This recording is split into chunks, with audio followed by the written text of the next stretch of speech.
Here's what I would like for you to do. If you haven't seen it, get on Twitter and look at what happened last night in the ball game.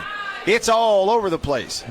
I happened to be at the game, and then I moseyed over to the TV in the press box and watched this happen. A man caught a foul ball. Caught it. It wasn't a ricochet. He caught the thing and got a round of applause. Turns around. In the section right behind him was the quarterback of the Dallas Cowboys, DAK Prescott. This man who caught the ball threw the ball to Dak. Dak caught it out of self-defense. It's about an 85-mile-an-hour heater. He caught the ball, signed it, had a Sharpie in his pocket. This is all happening on national television. Signed it, then completed a pass back to the gentleman who caught it and was recognized on national television. And now he's on your radio, sitting right here to my left, live in the Hilton. His name is Josh Bounds from Philadelphia, Mississippi. Josh, people have been talking about you for 12 hours. You're famous. I guess. It's crazy what makes the news sometimes. Yeah. Well, okay, so I want to kind of go through it from your perspective, right? All right. So you're sitting up in that upper section of the stadium. Have you been there all week? Or Yeah. So no, we came in Sunday, so we've just been here for the final series. For the finals, yeah. Okay. And where you are, I'm like, you're prime territory for a right-handed foul ball, right? Yep. Had you had any opportunities to catch one before that? No, I hadn't, but both games I was sitting there thinking if the opportunity came up, I had to have my ducks in a row to make this thing happen because it's a once-in-a-lifetime shot. So you got to capitalize. Well, you caught the ball, right? I And did. everybody cheers. So my question is, had you already planned to ask Dak, or was it spontaneous? Well, so kind of here's what happened. I caught the ball, and I'm sitting there, and everyone's patting you on the back and this and that, and they're like, hey, Dak wants it. And I look back there, and he's waving me to throw it to him.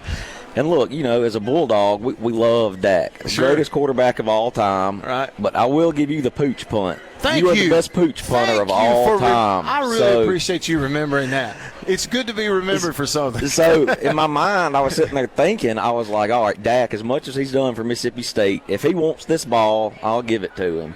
But in my mind, I was like, I really don't want to do this. That's when they told me, they said, no, he's going to sign it and give it back to you. And I was like, all right, yeah, we're good to go, You man. mean you hesitated to throw him the ball because you thought he was going to keep it? I thought he was wanting it for a souvenir. And then you realized he was going to sign it. But I would have done it because, Dak, everything he's done for us. Look, if he wanted a ball, give it to him. Give it to him. But so then there's a tiny moment of pressure. You've got to throw the ball to Dak, yeah, and it has to be a strike. Yeah. Were you nervous at all? You didn't have time to think about it. Just react. Yeah. So you react. You throw him the ball. It was a nice throw. He caught it nice and easy, left-handed there, signed it, and now he's throwing it back to you. Yeah. Again, not to build it up into something it wasn't, but there had to be a little nervousness that I got to make sure I catch this thing. Oh, yeah, I thought about it, but I would blame it on a bad throw if I didn't. So it's always a quarterback's fault. Always.